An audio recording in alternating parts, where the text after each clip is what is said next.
Welcome to Two Titans and a Hunter, a Destiny 2 podcast, a show where we discuss tips, tricks and tools to help all Guardians succeed and enjoy playing more. What makes us different? Well, we're not streamers or YouTubers, we just have a passion for Destiny and are dedicated to keeping Guardians informed and up to date with all the latest Destiny 2 news, information and opinions. We encourage your questions and feedback, and you can contact us either by email, twotitansandahunter@hotmail.com, or on Twitter at 2titans_hunter. Now, on with the show. So, welcome to the podcast that is dedicated to Destiny. I am your host, Nitedemon, and this week I am joined by the irreplaceable Peroty and the irritational Respawn. Irreplaceable, and they've tried, and he's still annoying, yet he keeps coming back, even though we try to get rid of him. No, you're the irreplaceable one, dude. I'm the irritatable one. Yeah, we said that. Yeah. Yep. Yeah. You know, at first when you said the irreplaceable, I was gonna have issue with it, and then you called me the irritatable. I'm like, no, that about sums it up. Yeah. I His retract wordplay's my on statement. point, don't you worry. Right. So I'm interested to hear your Respawn rants this week. It's actually not a bad one. I was just gonna say a few positive things about the Lord of Wolves. No, wait. Positive things? I don't. Oh, you didn't see? I don't understand. Are we sure? You sound like Respawn. I'm gonna need like proof of life or something here. I don't know what to do with myself anymore. Well, I suppose, yeah, Respawn rants doesn't have to be bad. It can be just he rants about it's just something. a rant. Yeah. This is true. You can rant about the good things. Mhm. This is amazing, and I'm very angry about it. Unless you guys ran across something that I didn't see or hear about, bring it to my attention, then I'll spend about 2 minutes, researching it. We could let you talk about Spectral Blade again. Mm. I don't know. I've barely touched my Xbox in the last couple of days, so I'm going to assume that the game is largely where I left it. We're getting a bunch of infamy. We're getting a bunch of infamy starting tomorrow, so that's cool. Everybody who needs their 21% delirium can take good advantage of that goodness. Yeah, I haven't played much of Gambit since the start of this season at all. It's a shame because I like a lot of the guns. I like Gambit a lot, but I don't have the motivation, man. Yeah, and with all the like the smaller events, like there's too much going on. Like even days where I've played 6 or 7 hours in a day, it's like, okay, I've done a bunch of Revelry stuff, then it's like, okay, I've done my 3 strikes, I've done a Nightfall or 2. I haven't touched a forge in like 3 weeks. It's just, it's like there's too much to do, but also like the replay path is a little long. Like if I could just jump into a forge and grab a weapon and grind it out and be done with it, I do that. But I have to grab the bounties, do the bounties, get the thing to buy the forge weapon, get the forge weapon, do that, which again isn't a long grind, but it's annoying enough to have to go do a particular thing. Or like on my other 2 characters, even though all the weapons are unlocked for you, you can't get to them if you haven't unlocked the other forges. So it's like, here are these. Oh, but you haven't unlocked this forge or that forge. So you can't actually do that. Yeah. Which I'll get around to at some point. But again, it's like, I've done this once. Why do I want to grind this out again on 2 other characters? Right. It's The forges should absolutely be account wide, 100%. Yeah, I mean, it's one thing if it were It's probably something they're working on. Yeah, because I mean, it's one thing if it were like a hard grind, like it's not that the grind's too hard. It's just I don't want to do it. It's long and arduous. It's like go on this quest, but we already got the quest. We saved the damsel. We burned down the castle. Things are good. Yeah, well now there's 2 more damsels and 2 more castles. She had 2 sisters, so go do this again. It's like why? why would I do that again? Who's had enough coffee to run us through this week at Bungie 3 or 4 notes that we've made? Yeah, the 12 this week was basically, we're tired. We gave you a bunch of events. You know what? We're tired now. The Revelry is about over. We'll have more for you later. We're tired. We've all been on holiday for the last couple of weeks. Some of us have taken bonuses, and the rest of us that are left here are just going to type this up. Holidays. Well, April, apparently, that's why they're all just leaving. Yeah. Because around bonus time, they take their bonus and then they leave. I'm thinking, Bungie April holiday. Why would you do that? You're unaware of Bungie April holiday? No, I'm actually not. No. Well, clearly all the leads of Bungie are, so I mean, they're very aware of it. They're like, peace out, see ya, been fun. Some smart It does make me laugh. As soon as somebody says we're leaving on Twitter and they're part of Bungie, it's like, oh my god, breaking news. Like, the sky is really? falling, everything is terrible, we've lost like 5 of 700 people, the end is near. Oh, No. so I listened that's to why it. everybody was freaking out, because when they said we're leaving, they were just going on like holiday, but everybody thought they were leaving the company. No. No, they're leaving the There's leaving company. the company, but it's like five. What is it? Four or five leads at this point out of however many hundreds of people that work at Bungie.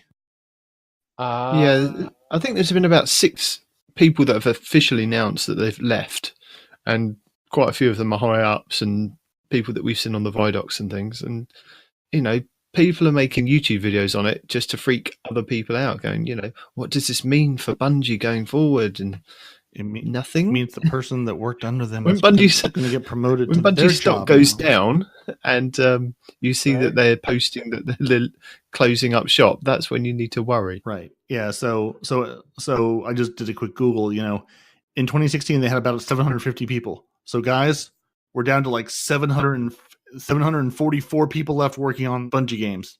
That's only 744. It's not 750. We need 750 or more, but 744 not acceptable. Way too low. Does that include all the other people that were working with them though, or is that strictly Bungie employees? Does it matter? Strictly Bungie. Yeah, it's Wikipedia, so I'm guessing it's strictly Bungie. They pulled a number from somewhere. Yeah, right. Yeah, because Vicarious Visions is its own thing, and the other company whose name now escapes me. Yeah, I mean they're their own company, so I assume. High Moon. Thank you. Yeah, so they're not in that count. Okay, I honestly didn't know they had that many. I don't know why I'm thinking this, but I think for some there's reason, more like than that. 40 or 50 was sure. popping into my brain. Oh yeah. No, I think I think they're into the thousands that have been employed now, and with the money that they got from that Chinese company, they've decided they're going to develop another game, and they've been hiring loads of people. I mean, there was a BSK change guy that was hired to help with the PvP side, so they're still hiring people. Just other people are coming into the company. And fresh eyes, fresh look at things, fresh perspective, even from like the community's perspective, are influencing the game going forward. And that's a good thing, isn't it? You don't want the same people that we've been moaning about, not us personally, but the community members have been saying, this isn't working. And obviously the people that wanted those things have parted ways with the company, and we're getting fresh people in. It's going to be something different going forward, or from the community's perspective, it sounds like it's a good thing. Yeah, I mean, honestly, it's like any other job. Like, you've worked at a place for 6, 7, 8, 9, 10, however many years.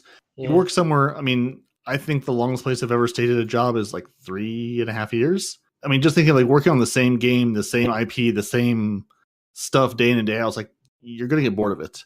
It's time. Yeah, I see your logic. For 10 years. It's time to move on. Even if you're just like, okay, we've done Destiny, we've done Destiny 2, we're gonna scrap everything and start Destiny 3 fresh like we have the last 2 games. I don't want to be here for that. It's time to go. Or with the split from Activision, they've all got a big payout from their bonuses, and that's enough to part ways at that point. Totally, yeah. Because who knows what that looked like? Because here's a big pot of money. Hey, this is done. Especially because I know there was some sort of lawsuit or whatever. There was some sort of legal wrangling about them cutting the contract early. So if Activision dumped the contract, they may be like, "Oh, hey, here's all the extra money we owed you for this contract," or again, whatever. Yeah, here's a big chunk of change. Hey guys, either written into your contracts or hey, here's a big windfall. Let's let our employees have it. Take your big chunk of change and say, hey, I'm taking a 6-month vacation and not doing anything for a while. Now's a good time as any. I think that's the thing, isn't it? The Destiny community want to know every single detail about everybody's lives at Bungie and every intricate detail about what's going on. And we're not privy to that, and we shouldn't be knowing things like that. But when somebody says that they're leaving, all hell breaks loose because they're like, oh my God. But it's really not a thing. It's just people coming and going in, a job. That's all it is. Yeah. It's because you know their name and they're high up, it's you know, and you know. You ought to know. We're in the know. We are in the know. Shall we start the show properly now? I mean, I've just been kind of having fun with this. I mean, the TWAB patch note preview. Wait, we're previewing. There's nothing here to preview. Come on now. Oh. It's time for the next update to the live game. The great thing about the multi-track recorder is I can talk over you and he can just mute you entirely. Indeed. Son of a... Thanks, Don't Craig. you say I did. This week at Bungie, for the 2nd of May in the year of our Bungie 2019, we have another update. It's not much of an update, but it's 2.2.2. That's it. No ones. We're on to all twos now. This week we're going to include changes to Spectral Blades, which Respawn yelled about a couple weeks ago, as well as a few other items. Here's a preview of what you can expect. We fixed an issue where the Dreaming City lore was not being awarded when completing an Ascendant challenge. We fixed an issue where Chaos Reach would not deal damage to enemies affected by other status effects such as the Thorn Soul Devourer or Hunter Tethers. Fixed an issue where Warlocks were unable to blink after going through a portal. Fixed an issue which Combination Blow was unintentionally magnifying damage of Arc Staff super attacks. Fixed an issue where the Iron Ruby shader was not dropping. Still is not dropping. The shader now has a chance to drop when dismantling Iron Banner gear, and there is one more Iron Banner in the season, so if you've been looking for that shader, hopefully we'll see some at that point. Or I guess if you have gear now and you dismantle it, hopefully it'll give you some shaders or has a chance to. Update 2.2.2, again, all the twos, is also going to fix the Invitation of the Nine last week where we were trying to hunt the Vex where the Vex did not live. So you have the Tower Pursuit sitting in your inventory from Xur and you've done the rest of it. They've put out a fix. I assume it's going to either remove the Vex thing or do something to it. We'll see what it is. The Verdant Light, the update to 2.2.2 also changes the Verdant Light competitive triumph. So instead of needing 200 orbs, you now just needed 20 orbs, and it will retroactively grant that triumph to the players who have at least 20 orbs. It will also complete the Party Harder triumph for players who met all the other requirements during the Revelry, awarding the Viriscent emblem. The Jubilant engrams in the week following the update. Players who were erroneously awarded duplicate items from the Revelry's Jubilant engram will receive an in-game message informing them how the issue will be resolved for their account. In the week following the 2.2.2 update, players who erroneously received the incorrect Arc emote during their Eververse purchase from Arc Week that was a huge disappointment, will receive an in-game message informing them how the issue will be resolved in their account as well. So if you're waiting on some of these things, look for messages in your account from Bungie. It will give you other information on how you can get your emotes or your engrams sorted out. And for a full list of things, go to the updates page and check out all the 2.2.2 updates. And in addition, the Arbalist will no longer be eligible for purchase from Eva Levante and will only be rewarded as a reward drop from other loot sources. And I also saw if you have an annual pass, you can get the Arbalist back from the collections. If you don't, you have to wait for a fix. So if you've got the Arbalist and you deleted it, and you want to get it back and you haven't bought the annual pass, you're going to have to wait on a fix for that. It's not currently available. And there is also one more issue where, while the Arbalist was intended to be available to all players following the conclusion of the Revelry, there's an issue where, again, people who don't own the pass can't receive it as a drop, is unavailable to them yet. Again, they're aware of it, they're working on a fix, it'll be out in a future update. And now that we've gone over the entire TWAB for the week in record time, we have Respawn Rants, and he's going to rant about something. Might be good, might be bad, might be kittens, who knows? Respawn, what do you got for us? Hit that intro. Ding, ding, ding, ding, ding. What? What are we talking about? What? Why are we dinging? What? Oh my god! Ah! What? The intro music's hit, and we're just waiting for you to speak now. All right. So here's the thing, guys. Not really an angry rant this week. He did mention the spectral blades, but since I went on probably what some would consider a ridiculous rant last time, I'm not going to cover it again because now it's here. Now I got to test it out to find out exactly how. Just a angry. reminder to you, Respawn, if you do rant and it goes on for too long, music will cut in and you will be faded out. Also, yes, Mom.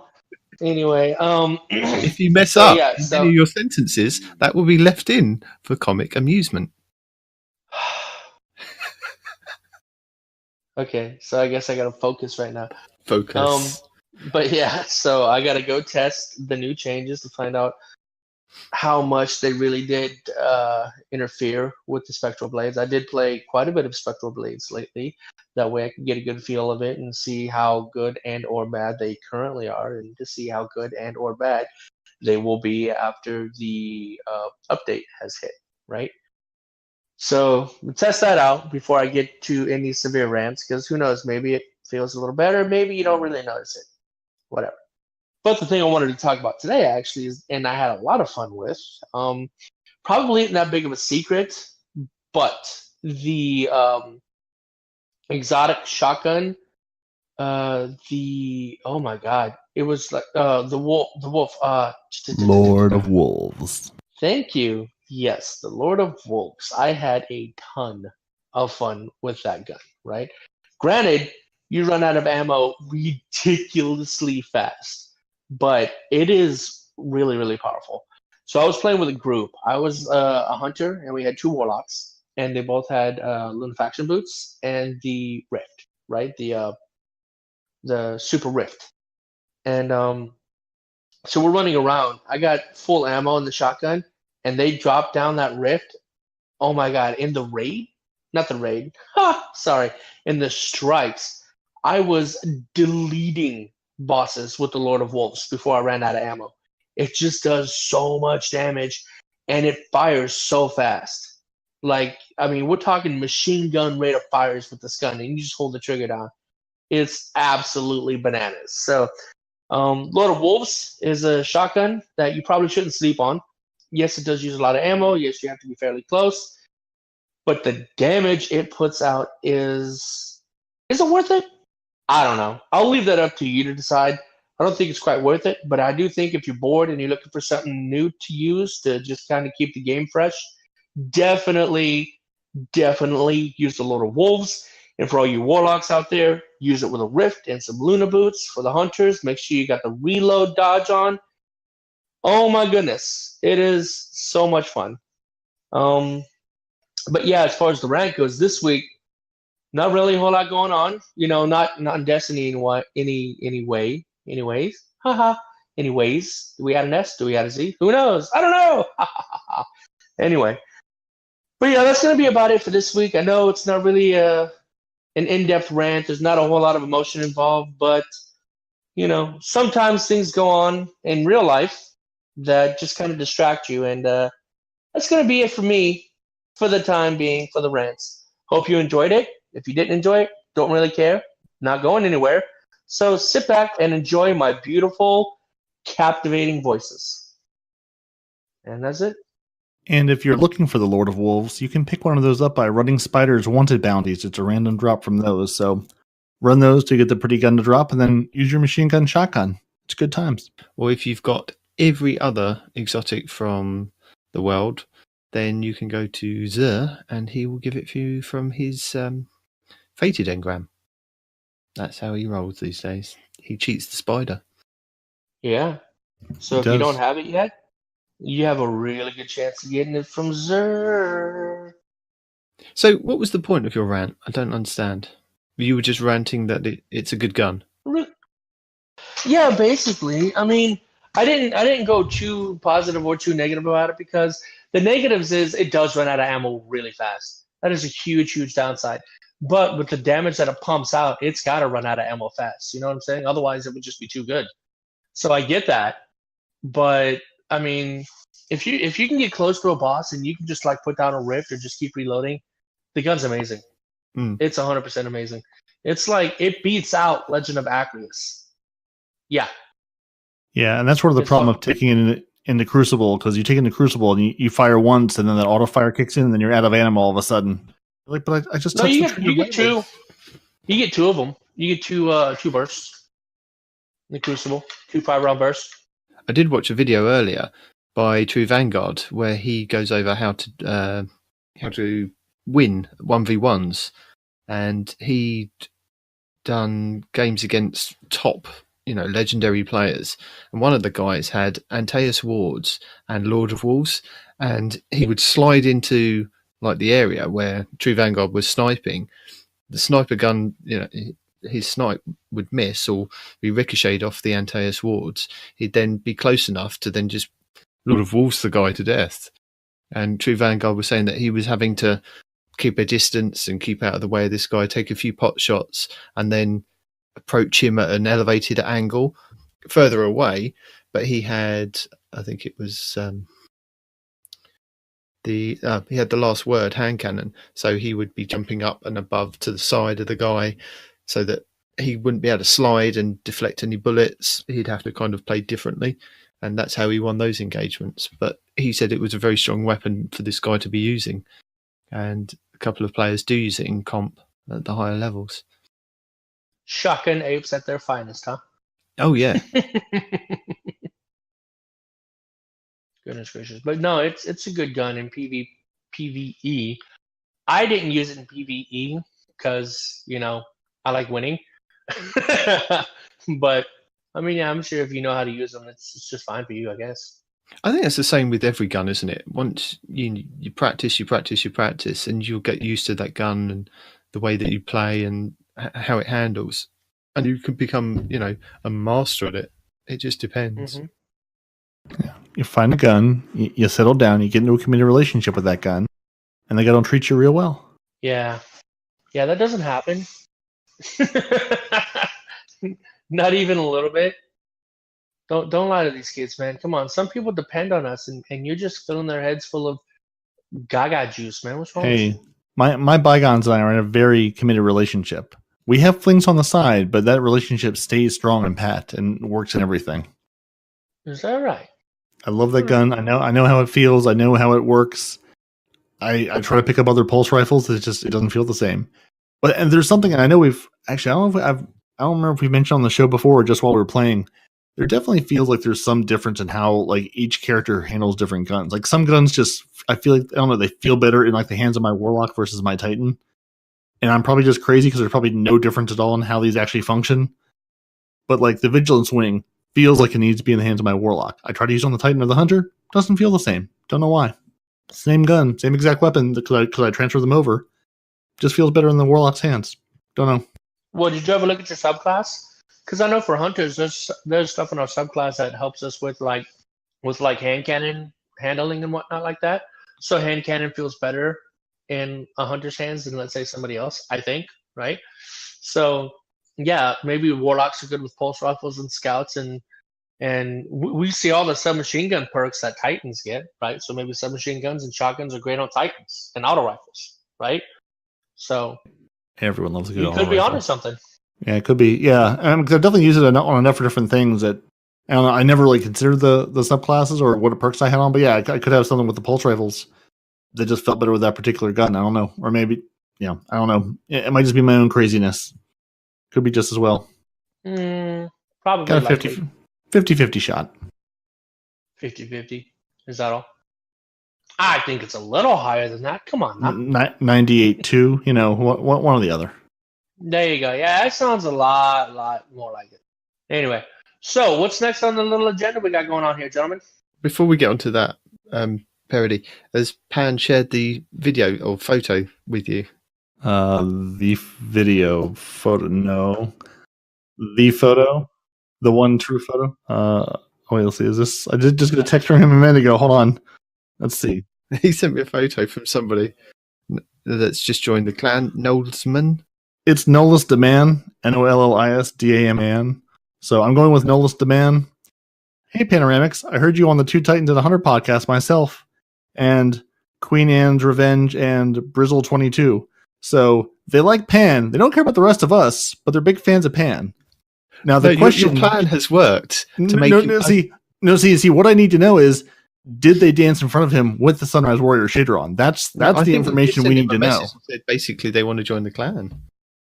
So your mission is half complete. We've nearly had to make him work a little bit for his job. Yes, but did they follow through on the full challenge? I need to know if they danced in front of him with the Sunrise Warrior, which he still has not gotten. As of today, still has not gotten that shader yet. I need to know if the people are listening. I need to know exactly how much power I can wield here. With great power comes great madness. Well, now they've joined the clan, they know how to find him and join on him. So if he's at the tower, they can join on him and then do the dance. Yeah, but the thing about it is, if they didn't do the dance to begin with, then it's not as fun, I think, right? The whole point was to torment him. No, this is tormenting him. He's actually had to accept these people into the clan and actually do stuff.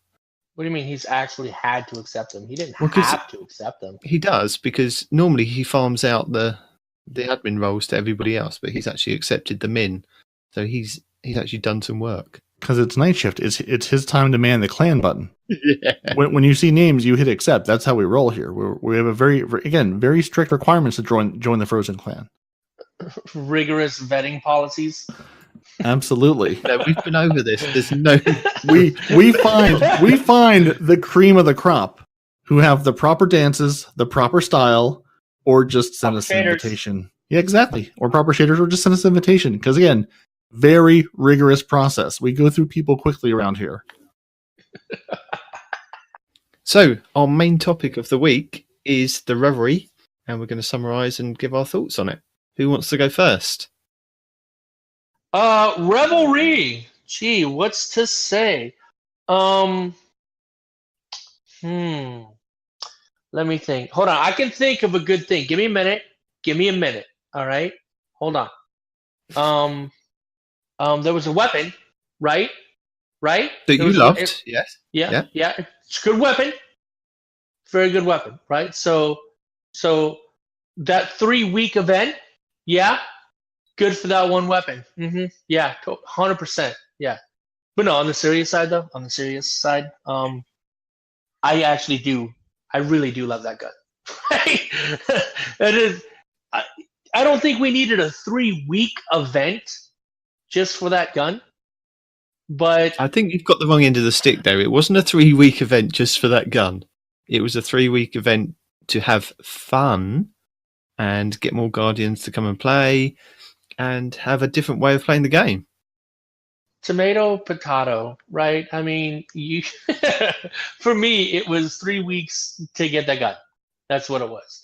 Because I didn't really find anything else interesting about it. The armor, had I known early on, had I paid attention, is probably the better word. To the podcast, maybe. Shut up. There was some sort of podcast that people talked about what was going on in the game that you could listen to. Yeah, I'm thinking we should probably start one of those, right? We could hold the market on that thing. Just saying. But no, because I didn't pay attention, right? There's a lot going on in my life because a lot of things that these people that you guys are listening don't know is there's a lot that goes on in my life. I have a lot to do as far as like. This is where the music fades in. I'm joking. But yeah, so I mean, I don't have a lot of time to get on the game. I used to be a hardcore Destiny player, like all the time, and then I met the Frozen Clan, and I'm like, yeah, okay. Like these guys are pretty cool and they're pretty chill. Because before you guys, like every clan that I was with, they were hardcore, right? That's why I'm as good as I am in PvP. That's why I do the raids. That's why I do all these things because that's just. So why do you continue to put up with us? That's the real question. That's really the intro and the outro interviews we need on joins and leaves a clan. Why us? Why have you continued to tolerate us? That's what confounds me. See, that, my friend, is a good question because to me, that's like a double-edged sword, right? I don't put up with you guys. You are people that have a similar personality type as I do. And I know people that are listening like, what? I've heard Respawn. That's not true. It is true. They're just more in the closet about it. But when we play together, it comes out. Like the other day, remember when Nitedemon was going off on those kids, cursing at people and everything like that? Nobody stopped. Lies. All lies. I think Nitedemon just hit the master mute button. No, I didn't. I think he's just kind of disappeared. I think Nitedemon brought down the thunder and the hammer of mute over there, and Respawn just faded away to nothingness. Yeah, he's definitely gone. Well, thanks for joining our show this week. So I had a good time with the Revelry, or as we like to call it, ruining competitive and ruining the Crucible for people. The number of nightfalls I laughed my head off running through just throwing grenades was amazing. I grabbed my Kepri's horn, dusted all the dust off it, put it on, and said, "Let's just throw walls at things. Let's run to a Crucible match. Just throw walls the entire time." Didn't do very well, but I had a lot of fun doing it. It brought back all the things that like the Bungie action sack game and like playlist in Halo would give you, and it just turned the game on its head. And I appreciate them taking what was a really big gamble of saying we're going to take our entire game, our entire sandbox, and we're going to flip it upside down for 3 weeks. And you may love it, you may hate it, you may love and hate parts of it, but there's a lot of fun stuff came out of it. A lot of really funny videos, a lot of good content. People, running Nightfalls just with the Kepri's Horn and just with walls. People doing grenade only kills on bosses and raids.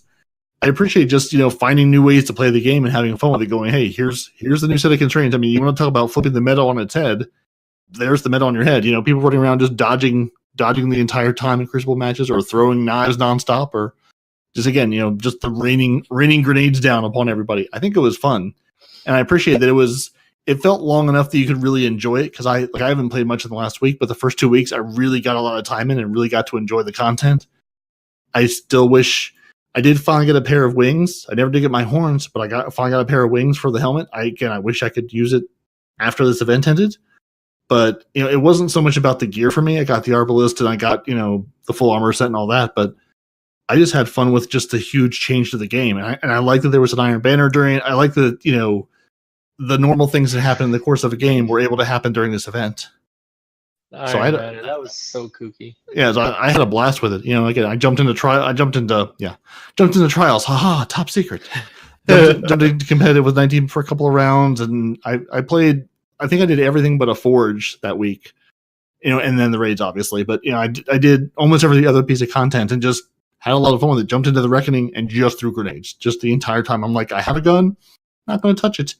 Again, ran a whole bunch of Nightfalls just throwing grenades. I put the Hellfire Heart on, and I threw grenades and throwing hammers at people the entire time. There's no real need to have the Hellfire Heart, nor is there a reason to run the top tree Striker Titan, because I couldn't ever throw the second grenade fast enough because my grenades kept coming back so quickly. That second grenade always stayed in my inventory slot. Like, I put on I played with the Hunter a little bit. I got the Shards of Galanor to drop finally. And again, I put whatever the pieces that gives you the second skip grenade, put that on again. Couldn't throw grenades fast enough to get the second skip grenade to even proc. It was just there the whole time. Like, here's one in my hand, and here's one in the other hand. I'm not going to throw it at you. I'm just going to show it to you, just so you know it's here. I think it was, right. I think it was a huge gamble, and I think it was fun. I know a lot of people were, again, if you're on that grind for the weapons that have now been nerfed that we shall never speak of again. But yeah, I gotta say, I'm sure it's super annoying. Again, walking into a game mode you think you know and understand, and going, oh, the grenades are here. The grenades are all coming down. They're raining from heaven, and just you think you know what to expect, and there's just no way to know what to expect anymore because it's all madness. But I think, again, it was a lot of fun. There's a set end date. If this wasn't for you, you could say, okay, I'm going to walk away from Destiny for 2 or 3 weeks, come back when the event's over, and it's basically the game that I left. Or you can have fun and say, let's run around and have some madness. They need to have a dedicated game mode that is just that, like all the time, forever. They need to have one for PvP and one for PvE. Oh, stand by! No, check it out. You know how you have oh gosh, what is it? The elemental perks and everything like that in strikes and whatnot. You know what I'm talking about? What if 1 week you had solar, 1 week you had fire, 1 week you had void, and then the 4th week out of every month is just insanity. Like the Revelry comes back the first or the last week of every month, right? I would be into that. Doing a cycle like the Dreaming City, where there's a different curse, or a madness falls on the city once a month. I'd be totally into that. Even if it's maybe it's just like visual. The gameplay stays the same, but you get the visual changes, so it's closer. It's closer. Oh, Tuesday morning, afternoon, whatever hits. Boom! Now we're in madness for the next week. That would be a lot of fun. Morning, afternoon, whatever, something. Time zones. How do they work? So where did you get to in what you were saying about the Revelry respawn? Where did I leave off before I was so rudely interrupted? Just start over. Because I don't remember either. We were just teasing you about stuff. Yeah, because I had said it was like 3 weeks for the one gun, and then you're all like, oh, no, there's all these other things. Yeah. So, I mean, for me, it was the one gun, right? That's the only reason that I was playing. I didn't care about the armor, mostly, again, because I wasn't paying attention, right? I didn't know what the armor could do. So the armor was cool. I'll give it that. The Arbalest is definitely 100% by far my favorite part of the Revelry. All the other stuff is fun, But the Arbalest is, in my opinion, meta changing. That's just me, and I'm obviously an Arbalest fanboy at this point. If everybody's paying attention, but yeah, so all the stuff Peroty was talking about, it's all good fun. I was going to say, going back to what you were saying about the Arbalest, I think a lot of YouTubers and a lot of other players had that kind of mindset that the Revelry was just set up for that one gun. So they went in, did what they needed to do, get that gun, and left the game. That was it. They didn't want to play anymore. And I don't think they appreciated the game mode. Like Peroty was saying, it was... to start off with, it was, oh my God, look at what they've done to this game. They've broken the game. They've broken competitive. They did actually break, Gambit Prime with the guitar errors and the too many orbs on the field kind of thing. But in doing that, they've obviously got a lot of data back, and where you were saying maybe do it every 3 or 4 weeks would be really interesting, because we need things like that. We need Iron Banner every month. We need a Revelry or something along those lines. It's just madness for a week. Apart from in selective areas like competitive, it should be you able to go and do loads of different things, and it should be an event that comes up or a rotational thing. And I think that's what they need, either in like PvP as well. They need something that's going to be around to get players back in every couple of weeks. It doesn't have to be trials all the time every week, but it needs to be something that they need to get people involved and enjoying it. And it was enjoyable with, I'm not, now it's in my head. I keep saying, You're it's welcome. Like, don't say the word elephant. Don't say the word elephant. This is Britishism Curse Week 3. I have now given my verbal tick to you, and the next week you'll give it to Respawn. And that's how this works. No, that is not how this works. You better stop that juju. Don't you put that bad juju on me. I enjoyed the event, and I found it really enjoyable to do a little bit of everything every day. There was the bounties that you could go and do X amount of kills in the Forge, and you'd be able to do 50 bounties to get one of the triumphs to drop. And I enjoyed that, slowly working through and doing the different things, because those bounties made you go off and try different things. There was killing enemies in strikes and raids. So those bounties made you try what the Revelry was giving you in those different areas. And that was interesting, because even if you weren't interested in doing the raid, you could join an LFG or get together with your clan and go in and tackle one of those parts of the game that you weren't familiar with, but you'd have kind of unlimited power, as the Emperor would say, in that specific area. And I think it made it more enjoyable. I saw a lot of videos on the raid and how people were like breezing through it a little bit easier. And I think that's the whole idea of it. It was meant to make the game more enjoyable in those areas. And yes, they did break competitive, and they did break Iron Banner, to be honest, because where they introduced that Iron Burden, I think that created a lot of problems, because if they'd had the previous Iron Banner to get that emblem, that would was have given rough. people 3 weeks, or 3 total Iron Banners to get that emblem.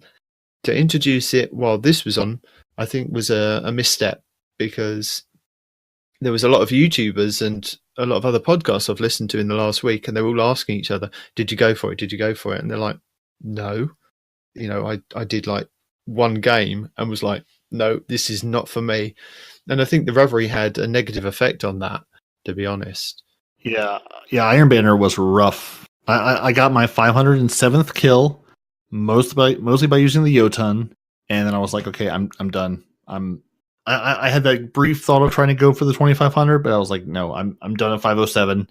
I can't do this anymore. It's just, I grab the Jotun, I get killed. I grab the Jotun, I get killed. Like, I'm trading Jotun shots. That's the only kills I'm getting, and other than that, you just can't stay alive at all. But you're getting them. You're getting them now. I'm getting them real slowly. Honestly, it felt a lot like when I first started playing Crucible in Destiny 1. Whereas, because again, I played a lot of PvE. I would sort of go into PvP when I had to. Now I love love PvP, love running around playing there, but it's like it felt the same way where it's like you might be lucky to trade. If you got 2 kills in a row, you felt like the king of the world. It's like, oh, I got 2 kills. I'm out of Yotan shots, so I'm screwed, but I got 2 kills. This is amazing. But it really felt like that, like being a beginner player again, because everyone I was going up against was like, 680, 690, 700. Like, very few times did I see someone or kill someone that had the Iron Burden on. I'm glad it's an experiment that they decided to not continue into next season. Yeah, for Iron Banner anyway. What are you talking about? They made Iron Banner great, man. No, but with the Iron Burden and the Revelry, I mean, I got up to, I think it was 1,362 kills in this last Iron Banner. So I'm within touching distance of that blooming emblem, and I'm really going to go for it. Touching distance? You're not even halfway there yet. I'm in touching distance. I know how many hours I played and how many hours I could have played. And last week I did set aside the last day to actually, really push out about 300 or 400 kills in one day. And really, I know, I really went for it. And I put the podcast on the back burner to edit, which is why I had to send out the notice to say, due to Iron Banner, this is going to be a little bit later. That was the reason, because I really wanted to go for it. And there were stumbling blocks, but then once I figured out the way to play, and I wasn't using Yotan, I was using the Frostmire's Hex, I was using what else was I using? I was changing my weapons up every game, because in every game there was different opponents that I was coming up against that were playing differently. So I was constantly changing the weapons. So I'd very rarely have exotic primary or secondary. I'd just be using the guns that I'd like to use. Sometimes I'd use Suros. Or actually, shout out to this one guy, this hunter, I can't remember his name. He did send me a message. But we were playing on the map where it's basically a circle where you have the circle bit in the middle where you can pick up heavy, and it's on the ship flying around. Okay, yeah. I can't remember the name of it. And every time this hunter would whip out his sweet business, and you could hear him charging it up, and there's nothing you could do about it because he'd just run around that corner and it'd still be firing and it'd just be constant headshot.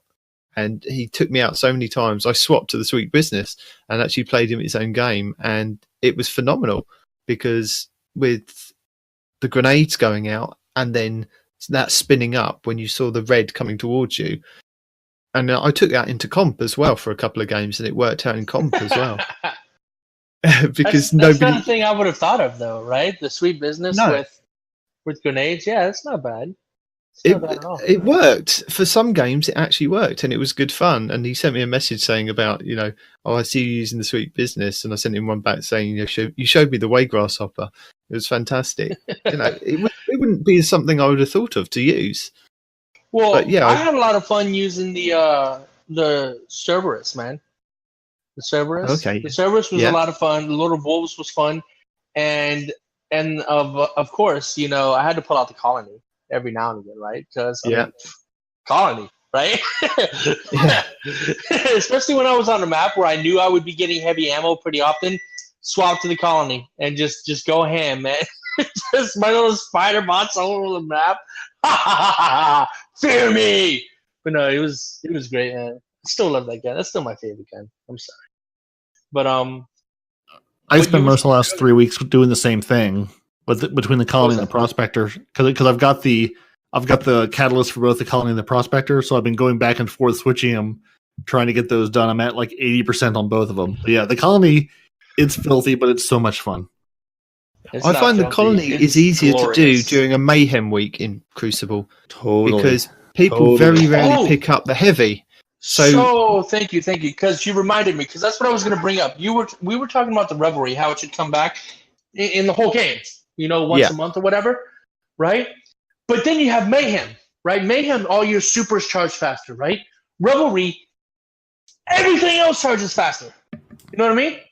Suppressor grenades in Revelry Mayhem. Yeah, that's what I was running. Yeah. Yeah, right? I switched to doing suppressor grenades on my Titan. I found it a lot easier to kind of constantly throw out the suppressors, because I was finding especially in Iron Banner, I was finding that because I was below power level, that they would easily one-shot me. And if I was throwing out normal grenades, that wasn't doing damage to them. So rather than doing damage, I was throwing out the suppressors and getting them suppressed so that they couldn't throw out any grenades or they couldn't do whatever they had, charged up, which would give me a little bit of an advantage to actually take them on 1v1 in gunfights. And I found that was the way to go, because in normal Iron Banner with the Iron Burden on, I found it easier to go 1v1 on people and, get my shot on target and then hopefully finish them off before they can. And most of the time that works, but when you go 1v2, that's when you're in trouble. So yeah, suppressing was a lot easier for me anyway. And I think I was using the middle tree on Sentinel Titan, so it was giving that kind of damage flare out of Void. So when they took extra damage, you'd have that chance of making them explode. So that worked quite well. Yep, suppressing them and strapping detonators to their chests. That was it. Yeah, which, as I learned this week, I was running the Exodus Crash Nightfall, doing the triumph of punching the 9 shanks to death before you finish out the boss. And I ran it with Pan and Blue Screen a couple of times, and I for some reason I always overlooked that middle tree. I think when the detonators explode, it gives you and nearby people a boost to health again. So we just ran around with that middle tree, punching things, punching the chinks, putting the detonators on. Detonators blow up. We get our health back and just continue on to the next shank. Somehow I just always overlooked that perk of that class. I don't know why. I had fun putting detonators on people. I didn't realize I was getting health boost because of it too. Yeah. So is there anything that you think worked well? What you could improve in the Revelry? I mean, I'm thinking with the reward packages that you grinded out all of that Revelry essence and you have to spend 75 per gift box basically, and in that gift box you could get a blue and it would be a single drop of whatever it is. I think like they did with the Christmas event, where with the cookies, if you baked enough cookies you could get X amount of stuff to drop, and I think the loot was a bit more free flowing with that event. You'd be able to bake a lot more cookies off because there's a lot more things to do. And people, were farming for enhancement cores. They were getting a lot more legendaries out of it. Whereas with this, it's 75 essence, which is quite a lot if you think about it. I was popping an essence to go into a crucible, and I know it lasts for an hour, but I'd be lucky if I got 60 or 70 essence back, because you've got the game time and then the wait time in between. You'd only be getting a little bit more than what you actually put into that Revelry essence.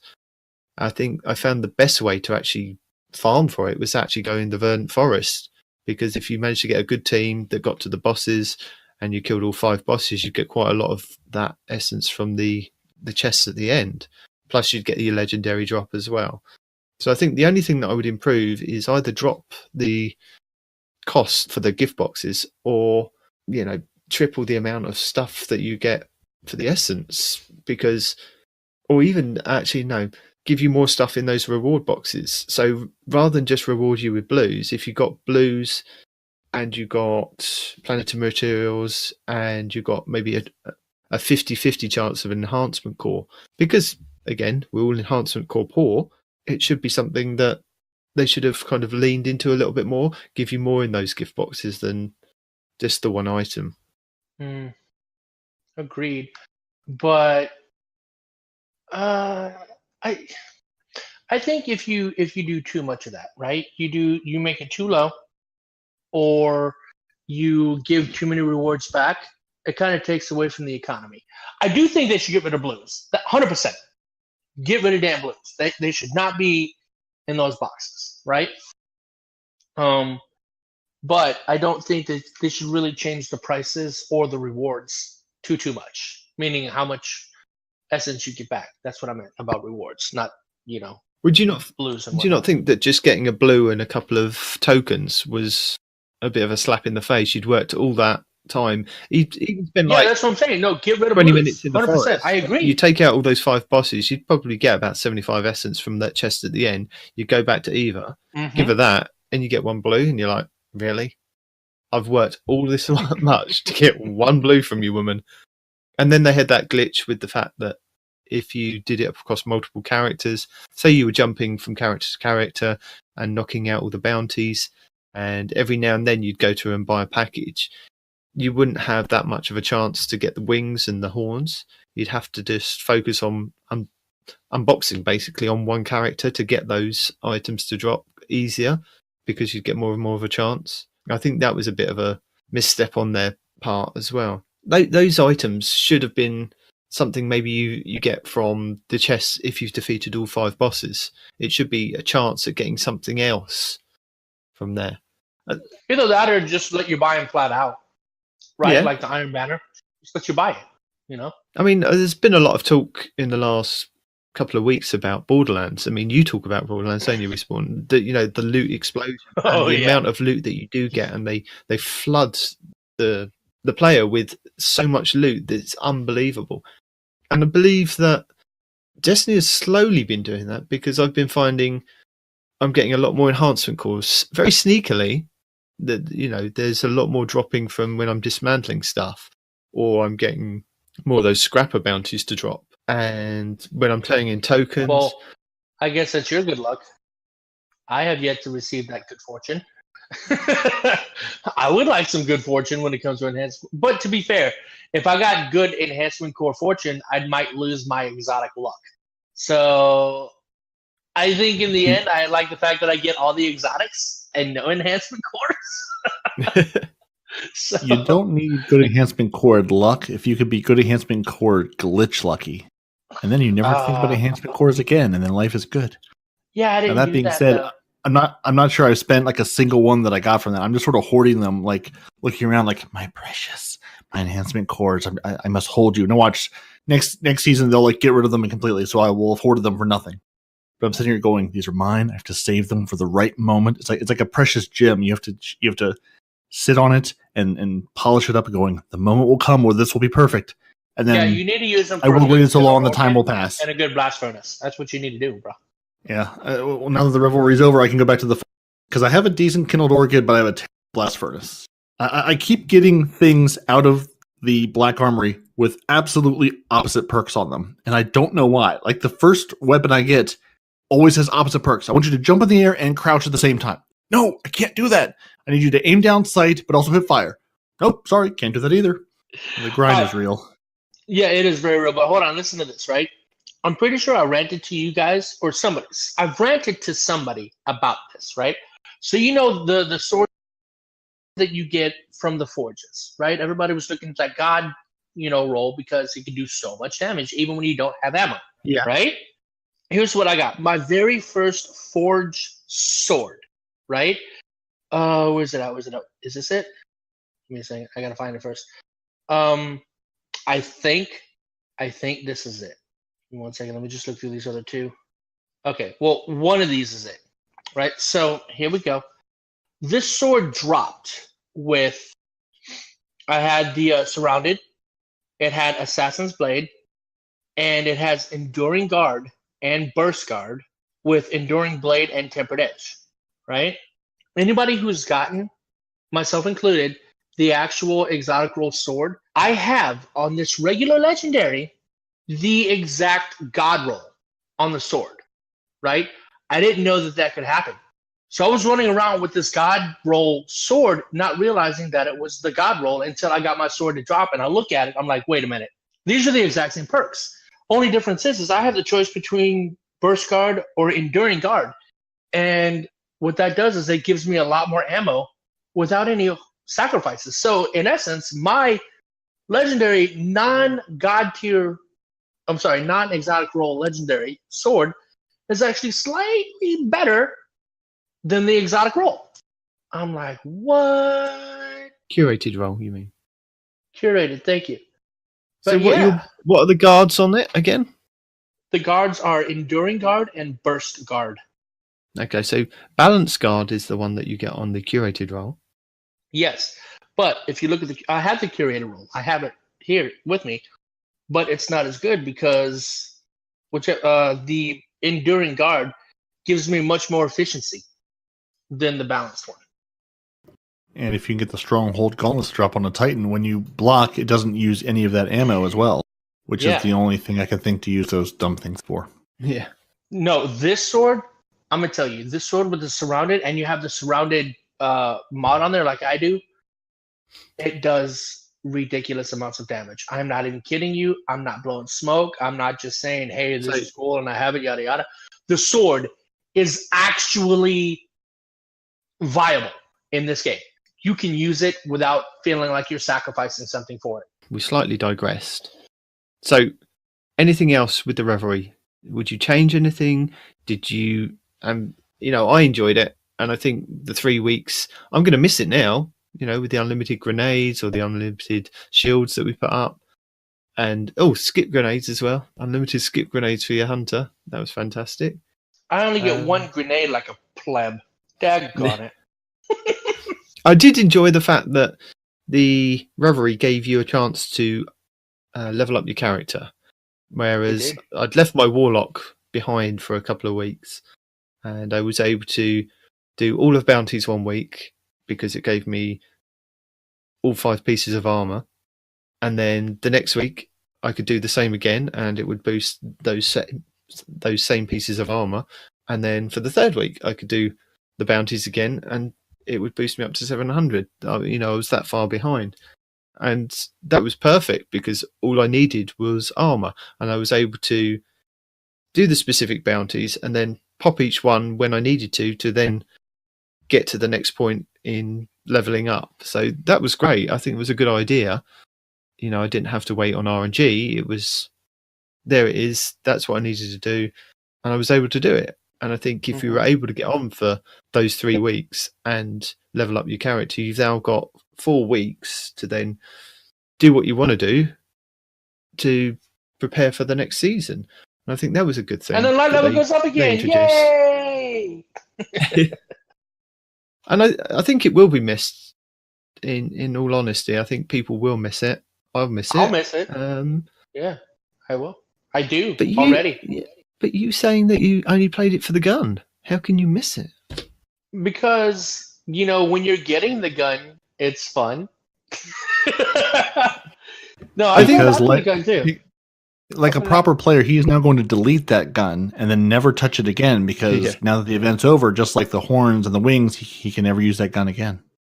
And I think I could be wrong, but I thought I heard you use the word proper and me in the same sentence, and I don't think that's entirely accurate. I think they got half of it right with the Verdant Forest.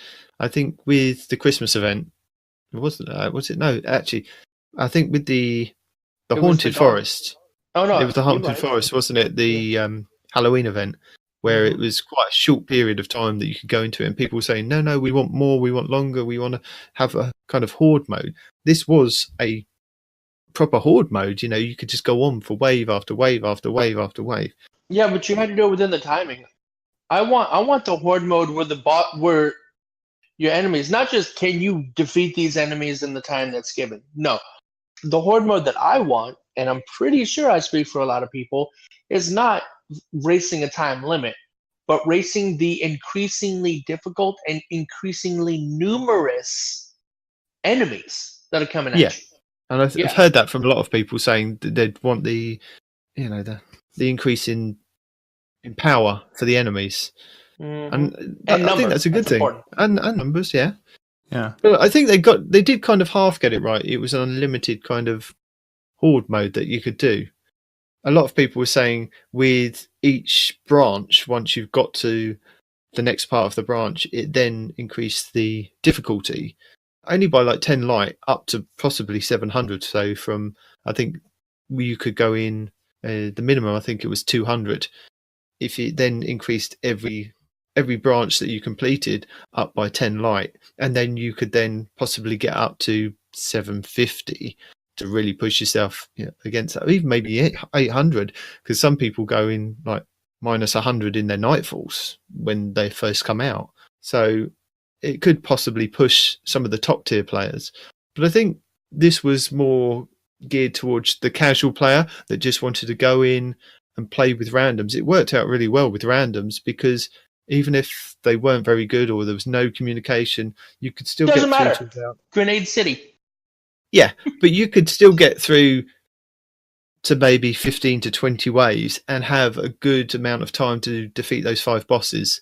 And it was very rare that I didn't defeat the 5 bosses. Sometimes it was ridiculous. We'd do like 15 waves and the 2 guys would just suddenly die when we got to the bosses, and you'd be like, hang on a minute, this is the easiest part of it.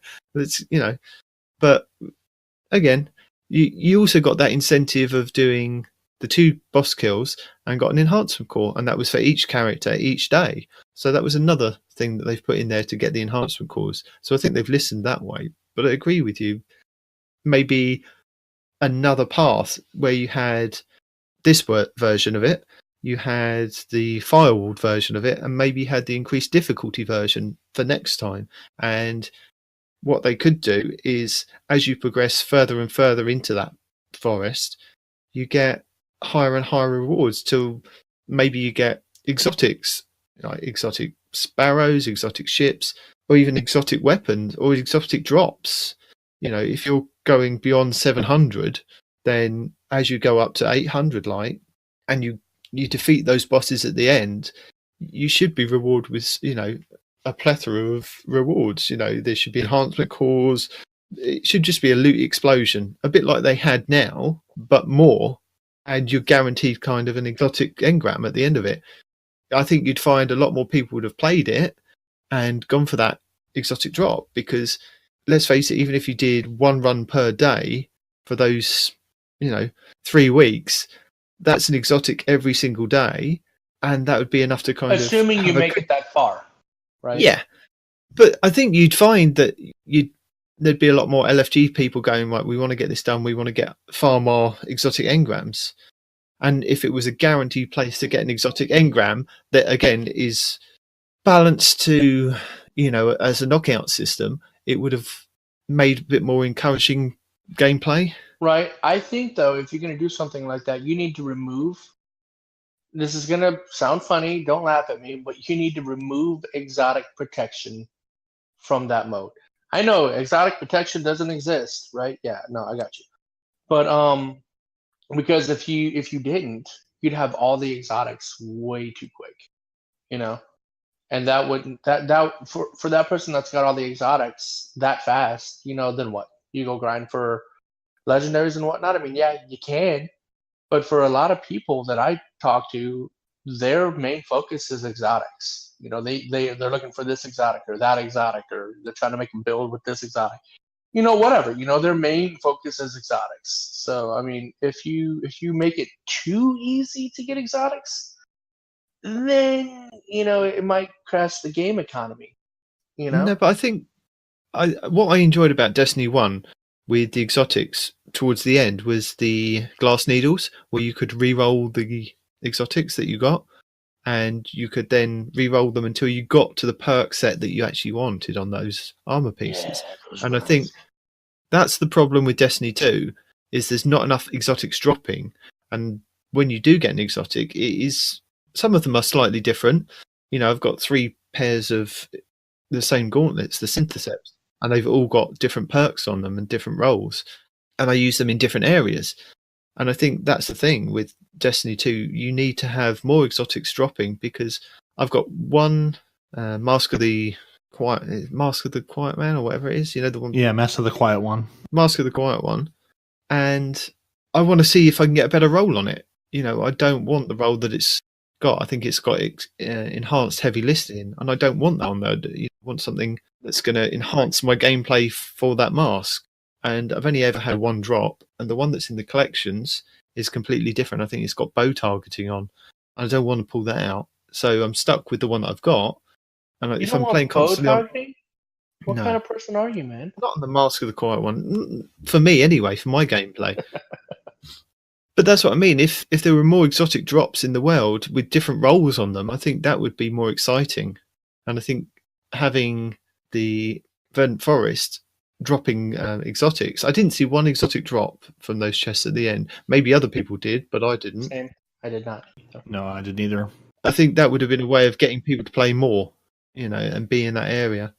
And yeah, you could have farmed exotic engrams, but like you were saying, if you turn off the protection and have a chance of getting the same exotic over and over again, but different roles, might be interesting to some players because they might want to just get a specific item, but a different role on it.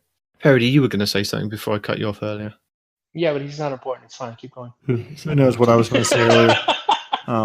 Yeah, but I totally agree. Just the exotics, I've got an Actium War Rig that I would love to get a better roll. I have one with auto rifle reserves, but I'd love one with more auto rifle perks, or even better, 2 auto rifle perks. I've got some exotics that I would love to get actual, better rolls on them. And I never want to see fastball again. I know how far my grenades throw. I don't need to throw them farther or faster or better. I keep getting like fastball on like the syntheseps and like anything involving melees. I'm like, I don't want this, but I can't ever get, I'll get the roll that's in the collection and I'll never see another roll of it. I'll just never see that exotic drop again. I keep getting weapon drops over and over and over again, but I can't seem to get armor drops once I have that armor piece unlocked. Like I just never see that armor piece again. It's gone. I never see it. I would love the glass needles to come back so I could at least roll the dice and see what I could get on those armor pieces. If I'm trying to build an armor set or just use something that's a little more useful, but never going to happen apparently. Never say never, except to say never. Yeah, say one never. day. One thing that did just crack me up about the forest is just, we ran to the end of the forest and then ran back from the end of the forest. And I miss Chad. I miss being chased by a giant knight because I think that's what I was going to say earlier is you could run the forest over and over again, but it got a little bit harder, but there was sort of no point to it. You got to the certain point where you could get the 5 bosses. It's like, why? I know some people were doing hundreds and hundreds of runs through it, but what's the point other than just for the sake of doing it? Your little emblem wasn't counting the runs you were getting through anyway, so it's not even like you could put that on and say, hey, I got 800 runs through this forest. It just showed 0. Mine still shows 0. I don't know. Yeah, there's a bug with that apparently. Yeah, Right. but that's gonna get fixed. Remember? Right, but even then though, it's like so you've got the the top run on that. So what? The event's over. We're never going to see it again. Or if we do see it again, it'll be another haunted forest, or it'll be the snowy forest, or it'll be some version of this event. Again, I just want to see them use. I would love to see something like we talked about, some sort of recurring thing every month, every 6 weeks. Put on a Dreaming City curse-like cycle. I want to see this content come back. Especially when it's like, they've, take a drink. They've gotten to the end of an event and they're tired. They want to go on vacation. They've been working really hard. Hey, give us this, in these lulls where maybe you don't have anything planned or you have a big drop coming in a couple of weeks and you don't want to work on things in between, something to sort of tie the community over, put one of these Revelry type events out. Say, hey, we're bringing this forest back as whatever, even call it the Verdant Forest again. Who cares what season it is? Throw it out there. Let us replay that content. Give us a week where we have even pick a good mood. This week, this event you get just the good mood grenades. The next one you'll get just melees. The next one you'll get just the class abilities. You've got this content built and made. Deploy it. Let us play with it. Let us enjoy it. Put that, add a Crucible match into the rotating Crucible list. Don't put it on the back burner and Right. forget it type stuff, right? Hey, you got it. It works. Right, Leave the yeah. code in. Yeah. So we that already you can have Mayhem access it. Crucible. Give me Mayhem Grenade Crucible. Give me Mayhem Melee. Give me no gun melee only Crucible. Peroty, don't forget your plug. Crucible Labs. There are no Crucible Labs. The Crucible Labs are dead. We never knew about the Crucible Labs. We don't speak about the Crucible Labs. They're in the labs with the Niobe folks, and we've lost the key to it. We had a way to get in. We misplaced a piece of it. Maybe that's what happened. It's in the Niobe labs, and they forgot a piece of the puzzle. And now they're like, you know what? We have this combination lock. We've got 4 of the 5 numbers, and the labs are on the other side. We can never get to them again. For anybody that's new to the game, Peroty, could you just explain Crucible Labs? Crucible Labs, for those of us old folks looking back, is where Bungie said, we're going to give you this playlist where we're going to test things out. And I think it ran maybe 2 or 3 times where they made, they made little tweaks. It wasn't anything, huge and game changing. We're going to make some tweaks here and there. Again, it was a sandbox to play in where they could test out game changes, test out weapon changes before they roll them out into Crucible or the game as a whole. And we haven't seen it in, I don't remember how many weeks. I should go look it up so I have the number in front of me. Months. Yeah, sorry. Yeah, definitely I mean, it's been months. It's been, I don't even remember now, 2018, 2014, it feels like. So again, Bungie built in this way for them to test parts of the game. And, so again, you wouldn't have necessarily a let's do a Revelry type event where we make a change in the game and it affects the entire game. But we haven't seen Crucible Labs. Right? Two words for you. Player-based QoS. That's all I got to say. Yeah, so again, we had the labs as a way to test these changes, and it's gone MIA. Yeah, 12 months ago is an article from Game Rant talking about the Crucible Labs. 12 months ago, we had the Crucible Labs and basically haven't seen them since. So, don't know where they went. Don't know if they're coming back. But again, there's a way to test this content that we now no longer have for whatever reason. As an example, one of the game modes that you could have in Crucible Labs was they had the rocket launchers that you could pick up. And it was just unlimited rocket launchers, wasn't it? That you could just... Right. Like the fallen ones that you get from the tanks dropping. So they have all these different spawn points around the map. You'd spawn with a rocket, wouldn't you? And once you depleted all 10 rockets, that was it, you're out. But it was a game mode that they thought that they could introduce just for Crucible Labs for a bit of fun. And it didn't really go anywhere, apart from just there, and that was it. Which is a shame. It is. So, have we done and dusted the Revelry? Is there anything that you want to add to it? So. Peroty? I think we've reveled as much as we can possibly revel. Although I did see something interesting pop up in my inbox this week. Did you guys get a survey from Bungie by any chance? No, I did not. I will check. Oh, I know. I do know. I remember signing up in some way saying, "Hey, send me a survey." Destiny in the game. So I got this little, here, take our 1-minute survey this week. And it just asks a couple of questions, how would you rate your Destiny 2 experience in the past week? Do you have any comments about your answer above? How likely are you to recommend Destiny 2 to a friend or colleague? And how likely are you going to play the next season of Destiny 2? 4 quick questions, over and done with. So I thought it was interesting, now that the event's over again, I'm hoping people who get the survey use this as another way for them to get some information, again, that aren't the YouTubers, that aren't the folks screaming the loudest, yelling in the forums. Because I don't go to the forums, I don't read the Reddit, except for periodically looking for any, game-breaking bugs or, hey, why does this not work? So hopefully they use this as a way to gather some more information from folks. So I just thought that was interesting. It popped up this week after the Revelry event going, hey guys, what do you think of that Revelry event? Did you enjoy the last week? Did you hate it? Tell us how to make it better. So again, I appreciate they're out there, when they say they are listening, they're taking some other routes to do that aren't just social media, that aren't just, go to the forum and scream the loudest and get all the upvotes.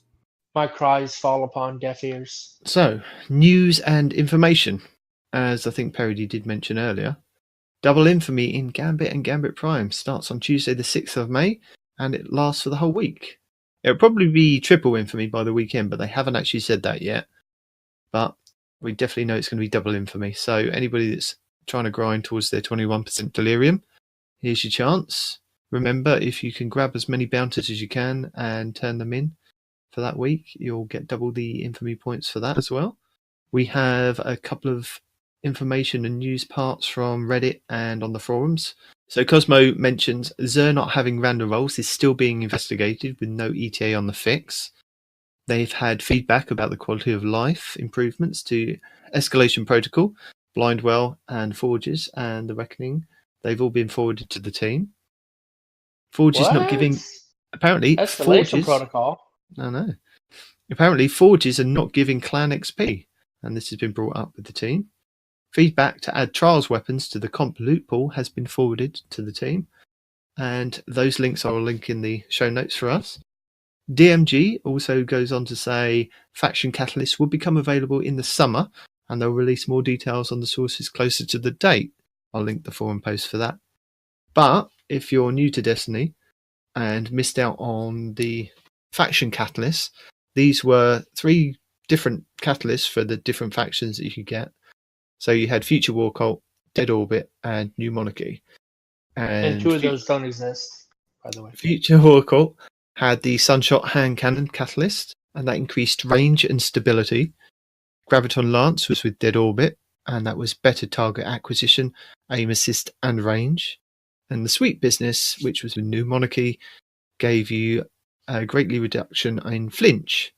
So to get these, I think it was back last year, we had 3 faction rallies spaced over like a couple of months in between. A bit like Iron Banner, it would pop up 1 week, then you'd have 3 weeks off, and then there'd be another one. But there was only ever 3 that turned up. And you had to turn in 50 packages to get the catalyst from the faction. But you could only pledge allegiance to 1 faction across all your characters per rally.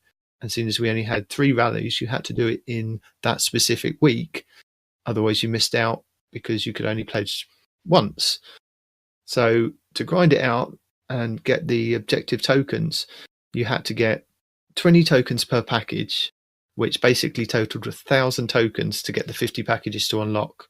So it was quite difficult to get them. And if you managed to get all 3 of them in the 3 different rallies, then you are a god, basically, because you really grinded it out to get those tokens. It was hard because every time there was a faction rally, they'd change slightly how you could get the tokens. There was several cheeses that came up with the first faction rally where you could just farm a lost sector and blow up boxes. So they patched that for the next time. And then another cheese came up for the next one and they patched that. So by the time you got to the 3rd faction rally, it was hard to get as many tokens as you could. But jumping from character to character and doing daily bounties did help. So that's how you had to get them in the past. I'm guessing that they're just going to be adding them to the loot pool, and maybe you'll have to go and do strikes and things. Or maybe they're going to bring back faction rallies. We don't know yet, but it's something that they're going to detail closer to the date in the summer. I miss my renown. I miss the cries of my renown whenever I died. That was it. The 3rd faction rally, wasn't it? You had to build up your renown by killing different things. Yeah. And then you got a bonus, exactly, didn't you, for killing more stuff. Yeah, so how the renown works is basically as you would kill things. I think it was kill yellow bar enemies, do patrol missions, public events, heroic public events. You would get these renown stacks, and then as you got more renown, basically you were weakened. Your damage output was weakened. You took more incoming damage. I think your health regen was reduced. Like it would basically nerf you. It was sort of like running an iron burden. The more you got, you went. But then as soon as you died, your renown stack got reset. So you sort of had to build it back up again because you would get more tokens or a greater reward the higher your renown went. So, and again, faction rallies, another thing that we've lost and fell off the world, which they said at the time, we'll add these 3 Sunshot, Graviton Lance, and Sweet Business catalysts to the loot pool in the game. And now here we are a year or so later getting those added to the game finally. So hopefully they'll just be something we can do in the game, though. Faction rallies, it would be nice for them to come back. I still have full armor sets for all 3 factions sitting in my vault because I keep thinking maybe they'll come back at some point. And I have all 3 of these catalysts because I grinded all 3 of those weeks going, okay, I'm going to get this done. And it was, like you said, it was a grind to get these done in the week you had. And if you missed a week or if you were off or you were on vacation, tough. There was no getting them back again until now, hopefully. Can you hear me? Yeah, we can hear you. Did you have something to say? Yeah, first of all, Space Golf for life. If you have any, thing else to say about that, you're 100%. Again, you're going to have to explain that to the new players that are coming in. Space Goths, please explain. Space Golf? What? No. I am not explaining Space Golf. No. Nobody knows who that strange man is tapping at his keyboard over there by Zer in the corner that's flirting with Amanda Holiday. No one knows who that is. Okay. No one's ever talked to them. So the Space Goth is one of the factions, right? It's not Future War Cult because they suck. It's not New Monarchy because they also suck. So therefore, what's left? That's right, the Space Goths, right? So, there's this whole thing that I should probably say about them, honestly. But they need no introduction, right? They're just the Space Goths. They have the coolest armor. They have the best shaders. They have arguably some of the best weapons in the game. Yeah, they did have some of the best weapons. Yeah. They are the mopiest. They have the least colorful shaders. So while these intelligent individuals were dedicating their entire fire team to one of these factions per faction rally, no, not this guy right here. You know what? Space Golf. Every faction rally. Did I need to? No. Would it have been smart for me to go get the other catalysts? Oh, yeah. But on principle, you never pick anyone but the Space Golf since Destiny changed the way that they did things. Because back in the day, you could pick one per character, right? Which was fine, right? My Warlock always went with the Fruity Tooties. My freaking Titan always went with the losers, and my Hunter always went with the Space Gods, right? Each one of my guys could get what they need. But when they started doing the whole, once you pick one, everybody on your fire team is that faction. No, I didn't like that. Therefore, Space Gods, always and forever. Booyah, let it ride. And I'm one out. thing, as much as I complain about the Titan armor in this game, and the new Monarchy faction, I never really had any great love for. But you could be a Space Lannister, and that armor set for the Titan, you were covered in lions, you were a Space Lannister. It's one of the few armor sets, like the Samurai Iron Banner gear for the Titan, that I felt like actually didn't look completely ridiculous and actually felt good to wear and fun to wear. So I would love to see some faction rallies come back, because apparently that's when we get all the good armor for things. And you could be a mopey space goth, or you could have gotten all 3 catalysts like Nitedemon and I. So moving on to Better tips take and that back. tricks. We're not mopey, all right? We're not mopey. Shut up. Your friend or the lady that nobody goes to talk to, and the guy with the tentacly face every couple weeks. You're pretty mopey. We have no association with the tentacle face guy. He's cutting all this out anyway. Oh my god, I hate you. So tips and tricks. We've got several videos and tricks for you to go over. We have a video by Jarv, who details the secret Nightfall emblem. There's been quite a few other videos on this, but I picked Jarv because it's pretty straightforward and plain English. And it's called After the Nightfall. And it seems like you have to do every Nightfall in a specific speed run. And he details all the information that you need to get that emblem. And it's quite it's an extremely rare emblem. I think there was like 0.06% of the player base has actually got it. I think they said 5 people had it. Like 5 total people. Yeah, everything I saw said they had 5 people that had it, and the one of the folks was a YouTuber, and Bungie sort of swore him to secrecy on how he got it. So yeah, it was added during Forsaken, but people have only just started finding out about it. So it looks like it's speed runs, and each Nightfall is different with the amount of time you have to do. And I think they've slowly kind of worked out over time what you need to do in each Nightfall. So you can roughly do 4 Nightfalls a week. You've got the 3 that you can basically do, with your fire team. And then you've got the guided games one that 2 of you can do and take somebody through. So you have a chance to do 4 a week. So check that video out. Also, this is one for you, Respawn. Fallout Plays has done a video on the best way to get the 100k voices, like a farming method and a couple of the myths that I saw the video. Yeah, you've seen the video. It's a really good video, isn't it? And I think it's pretty straightforward. It's a bit like with the Revelry event, rather than kind of splashing your tokens out every time you get to that room at the end of Riven. Save all your tokens and just use it on the one character, basically. But he goes over strats and some of the myths that have gone along with standing on top of the box and blowing yourself up kind of thing in the final room. And that's important because as soon as he said it is a flat 30 or 10% chance, I think he said, a flat 10% chance. No matter what you do, you have a 10% chance. And once I knew that it was a 10% chance from any chest and not this nonsense about, it's guaranteed to spawn in 2, I'm not going to lie. I was one of those idiots that actually thought it spawns in 2 no matter what, right? You just got to be lucky enough to get one of the 2. Well, I think it's been one of them things that's just kind of been passed through the community, and slowly as it's gone on, it's got more and more believable, and people have just kind of rolled with it and then passed that piece of information on to the next person, and it's become gospel over time. So so now you got a bunch of people thinking that, it spawns in 2 guaranteed. Well, I did these 2 last time, I'm going to do a different 2 this time, or whatever, right? Turns out, nope, flat 10% chance, right? So each character can do it once a week. That gives you a total of 30%. Not a 30% chance in one go, mind you, 2 different statistics, but you have 10% 3 times per week to try to get this guy. So, once I saw that, I was really happy about it. But still, nothing curbs my anger like this one incident. Here's my plug, right? The one incident when I did the raid, and we've heard this 3 times in 3 different podcasts. I know, and I'm going to say it again. Same grenade launcher. Yep. Yeah. Freaking exotic grenade launcher, and it was a prospector instead of the one that I was looking for. Yep.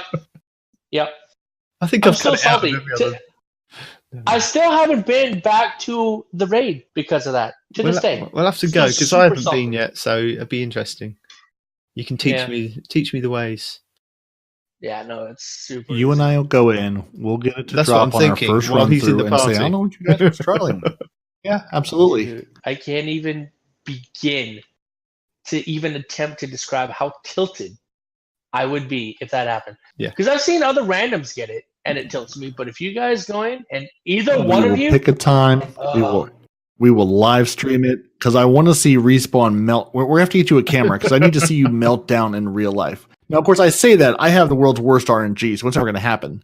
But Nitedemon will get it, and once Nitedemon will get it, then it'll open the door for me to get it some weeks down the road. You're right, because I've played with it. Him and Andy are notorious for going with me and getting it that I've been farming for. Freaking notorious, man. So we also have, going along with our service revolver focus, because of the Luna's Howl and the Not Forgotten getting nerfed, or changed, sorry, in the next couple of, in the Season of Opulence, people are trying to farm for the service revolver. So Cami Cakes has done a video on the best way to farm the Vanguard tokens, and it's with the Lake of Shadow Strike, and he completes it with his fire team about 5 minutes, very, very quickly. But then he breaks down about how he also uses a ghost with the Vanguard scanner to get more tokens to drop at the end. He then, once he's got enough boons that he's popped in the strike, he then takes those boons unopened and takes them into a Nightfall, again with the ghost attached and the emblem that you, for the specific strike that he's going into for the Nightfall. Because if you put on the Nightfall emblem, you get an enhanced chance of more tokens to drop. So once he's in that Nightfall with the emblem and the ghost on, you have a chance of getting up to about 10 tokens per package that you open. So he details all the information you need for that. He also has a video for vendor weapons for god rolls, or in his opinion, god rolls. But watching it, they are pretty much everything that people are seeking, or he goes into a good explanation of why you'd want that specific roll on that specific weapon. And he goes over all the vendor weapons that you'll be looking for. So he goes to Zavala, Shax, Ada 1, even the gunsmith, and just random world drops that you can get. And he'll go over the rolls that you should be looking out for. So that's another Cami Cakes video. Then moving into what you could possibly want to do for the last 4 weeks of the season is maybe go into competitive and see if you can get your Recluse, or grind to your 2100 to possibly get your Lunas before it's changed. There's a couple of guides that I've found that have been quite useful for me, and that even in the last week in the Revelry, of kind of getting that mindset of how to engage into a gunfight and what I should be doing as a solo player if I'm not communicating with my team, but trying to work with my team. And we have a True Vanguard video, and his is top tips for winning 1v1s. And I think I said earlier in the show, watched him go against the guy with Antaeus Wards and the Lord of Wolves shotgun. You can improve your gameplay even in the next game by just kind of taking stock of what you've done in that previous game and how you've engaged with that player. If you're playing against the same people in that instance, learn from how they've approached you and how the team is working, and see if you can adapt to that. It goes into grenade placement. So if you wanted to throw a grenade at one side of an object to get the player to move out to the other side, and be ready with your weapon on that other side, because 9 times out of 10 they will push onto the other side because they won't go where the grenades exploded. Just simple basic things that but just to keep refreshing yourself and watch it over and over again. He goes into how to tackle people with the Emertel fusion rifle, and being at a certain distance to engage them. Just know the players that you're going up against and try and remember who's on that team and what they're what they're running. So being sweaty. I got you. Not really being sweaty, but just trying to remember who you're playing against. I mean, sometimes it doesn't work out because you are going against a full 6 stack or 4 stack, and they're just constantly aping you. And sometimes it's too much. You just can't take it all in. But when it's on an even playing field, and sometimes it is, and you can roughly gauge those players that you're playing against, it's quite helpful to kind of try and remember, oh, that player's doing that. Like in a couple of the comp games this week, they're just constantly chucking out, skip grenades. So make sure that I've got my Titan on with suppressor grenades. I'm throwing suppressors at them and then engaging them with the proper gunfight. It's little things like that. So True Vanguard's got a video that is really worth watching. We also then have a video by Fallout Plays, and he has a guide on how to reach Fabled in comp. Admittedly, it was put out in January, but some of the stuff that's in that video is still relevant now. So there's also another video by Deadicide, and he's got another guide on how to win in comp. So with watching those two videos, it was quite interesting that some of the stuff overlapped with what they were saying, but Deadicide's one was put out in March, so it's quite a more recent one. What Nidedemon's trying to say is, be like the hunter friend he made, who was like, I'm going to use my sweet business. Nitedemon was like, I'm going to use my sweet business. What a good idea. Now we're going to make sweet business together. See what people are doing. Try something new out. You may find something you like and you have success with. I see what he did there. Did you see what he did there? I see what he did there.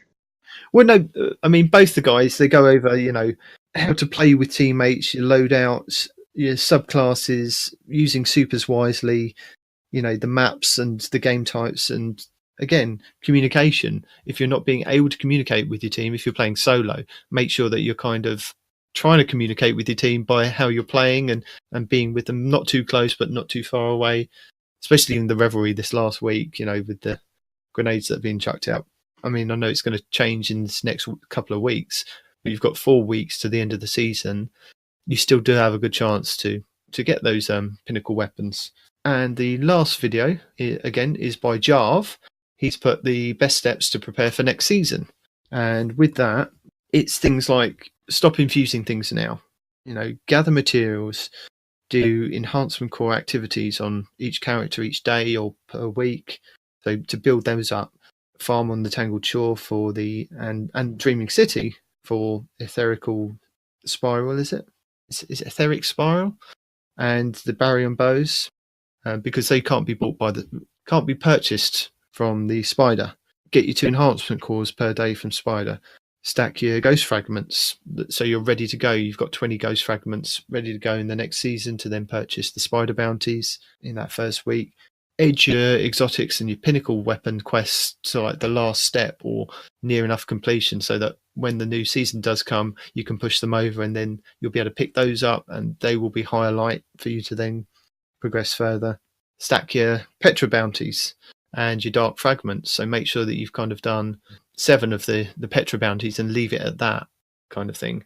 And when the new season rocks in, turn those bounties in. You only need to do 1 that day, and then you've done that bounty kind of thing. And stack your dark fragments so that you could go off and do the challenges in the Dreaming City. It's little things like that, and Jarv goes over a lot more things in his video, but I thought it was quite useful for the next 4 weeks if you're not struggling for things to do, but you want to do extra things while you're trying to complete other triumphs, something else to think about. Our weapon spotlight of the week is by Destiny Fun Police, and he's got a Godroll submachine gun video on the Anti-Oak D. And now this is an old year 1 weapon, but it's been brought back in the last couple of months, I guess, with the gunsmith. You can actually get random rolls on it. And on his weapon, he has Kill Clip, Zen Moment, Light Mag, the SC Hollow for the lens, and he's got a ranged masterwork. And he compares it against the year 1 version, and it's kind of night and day with the amount of range that he's got on it, and it's like a laser beam in the gameplay. It's really fantastic. So that is one to check out.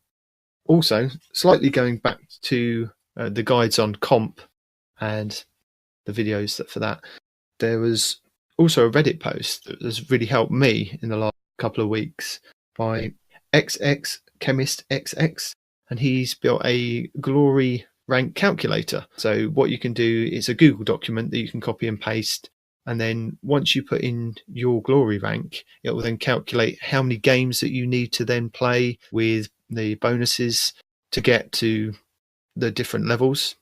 And it also gives you a tally of if you win, lose, how many games it would then take to progress to get to 2100 and on further. It also gives you how much you get per weekly bonus, because I don't know if you guys kind of knew, or even if the listeners did, or even if the listeners knew that if you play 3 comp games in a week, you get a bonus on the following reset of X amount of points. So what I've been doing for like the last season is playing like 3 or 4 comp games, maybe winning 2, maybe losing 2 kind of thing, but slowly building up my points, then getting to the next week, and I've been granted an extra couple of 100 points to get further. So at the moment I'm sitting at 1,550 points, and if I wait for the reset this week, I'll get another 120 points, I think it is. That'll push me up a bit further. I then only need to play, I think, about 3 or 4 games, and I've got 3 wins already. But then if I lose one of those, I'll be reset and have to do more games. But keeping a track on this glory rank calculator has really helped kind of keep me going, because it's just showing me, you know, if I do really well in these 3 games, then I've only got like an extra game or an extra week to wait for that weekly reset to get those extra bonus points. So that's something I'll link in the show notes if anybody's interested. So the friend of the show, the Booker Man, has emailed the show to share some of his views with us. He writes, I currently have 338 free spaces in my vault, and it has never been a problem for me. Ever. I have masterworked a bunch of armor. Masterwork cores are good for the game's longevity. I don't read the TWAB unless I'm specifically told it's important by somebody. The known issues pop-ups we've been getting are brilliant. Double props. This is from Peroty. I'm really enjoying the issues pop-ups in the game as well, so you don't have to read the TWAB. Anyway, back to the Booker Man. I observe that there's a reason that the Crucible is flooded with hunters. No, they don't need any more buffs, and I barely even noticed the PS exclusives. The armor sets are meh. The early access to Borealis, woo, isn't really something you Xbox guys should really feel like you're missing. So that's his take on things. And a new listener, a musical plant, has contacted us via Instagram to share his service revolver story. Musical plant, I'm pretty sure you're not from Seymour from Little Shop of Horrors, but that's all I can see is my brain is this guy being like, feed me, Seymour, feed me Destiny knowledge, Seymour. Anyway, a musical plant writes, something miraculous and hilarious just happened when I logged into Destiny 2, and I thought I'd share it. I love a good Destiny 2 story. All right, kids, pull up around the campfire. My roommate and close friend of mine who also plays was standing in my doorway as we talked, and I approached Zavala, pulling up the Vanguard menu. My friend threatens me in a tone that suggests he'd be very angry if I pulled a service revolver from one of his engrams. Oh, no. Boom. Pulled one on the first shot. My friend goes, oh my gosh. No, he didn't. He said other words. Oh my gosh. And slams the door, shut up on leaving the room, and comes back, and I tell him, after laughing my butt off, that the perks are probably bad. So I hover over the gun, and it's rapid hit and rampage. He proceeds to leave the room, slamming the door again. One of the most entertaining moments of my life. Right? When we then discuss what mods I wanted on it for PvP. Anyways, I hope you all are doing great. Have a wonderful day. I applaud you, sir. I applaud you. I am that friend. Props to you, sir, on your beautiful service revolver. So the guy that said hunters don't need buffs, what class was he? Did he say? No, I'm not telling you what class he is. I know what class he is, but I'm not telling you. He's Titan. No, I'm not. You son of a... I'm not telling I'm you. going to assume. Yeah, no, he's a Titan. I'm going to assume the He's one of course he's class. a freaking Titan. He's not a Titan. He's a Titan. He has 338 free spaces in his vault. He doesn't need things. He is a minimalist Destiny player. He has the 5 guns he needs. He is good to go. He's got his masterworked armor. No, I second his thing that hunters don't need any more buffs. Yeah, you Titan players are all the same. I use a hunter, but I'm telling you that Spectral Blade, even in the Revelry, was unbelievable. They didn't need any extra, grenades or anything. They were just floofing everywhere, killing everything. They need to be taken down a notch. There was nothing I could throw at them. I threw unlimited grenades at them. They even dodged my suppressor grenade. They were that fast. Even if we don't get any buffs, we damn sure don't need any more freaking nerfs. That's for damn sure. I just want to give props for both the Booker Man and A Musical Plant for contacting us and letting us know. Because again, I'm happy you guys listen. I see the download numbers. I know someone's downloading it, but I'm really happy you guys are listening and enjoying, so thank you. I love hearing stories. Share with me your stories of your good RNG. I need to get the RNG through osmosis, through the podcast, through email, something. So I really enjoy a good story of Destiny. He needs to Destiny. live vicariously through you guys. Absolutely. I'm like the father that has a son who's amazing at sports, who was like, son, I was never any good at basketball, but you could go on and make me millions of dollars. So I'm going to live vicariously through you and push you way too hard. I won't put you guys too hard. I will just revel in your great stories. So props to the Vault Space. Props to the Search for Revolver stories. Send us your Destiny 2 stories. Send us your Destiny 2 madness. I love a good clip. I love a good story. Let us know what you're doing out there. I'm super happy we got these. I'm sort of beside myself right now. Two emails in one week. It's been a good week. Woo!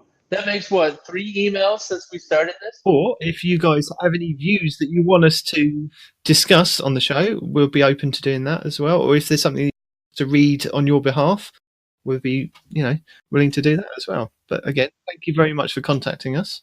Yeah, absolutely. If you want me and Peroty to fight to the death. Yeah, absolutely. Yeah, if you've got a way, you got voice recorder on the iPhone or a recorder on an Android phone, or send us a voice message over Xbox Live, we'll figure out how to get that into the show. Yeah, if you want to tell us a story, tell us a story. We'll include it in here as well.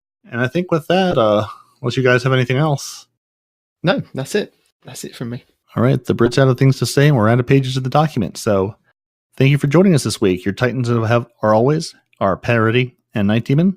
Your Hunter is no one respawns in real life. You can email the show at twotitansandahunter@hotmail.com. Hit us up on Twitter at twotitans_hunter. Hit us up on Facebook by looking up Two Titans and a Hunter and a bunch of gobbledygook after it. You can find the Frozen Clan page at join.frozen.party. That's frozen with a 0. Join us if you enjoy sandwiches. Shout out to Brizzle30 and Nalis's Demand, who sought out our benevolent dictator, who have fully embraced letting it go and have joined the Frozen Clan today. Find your favorite Guardian on Xbox Live. Watch the show on YouTube. Listen to the show on Apple Podcasts, Google Play, Spotify, and everywhere fine podcasts are sold. I leave you from dawn to dusk, dancing the outer dance of our people. Say goodbye, Guardians. Goodbye, Guardians. Bye, Guardians. Damn it. I got in first.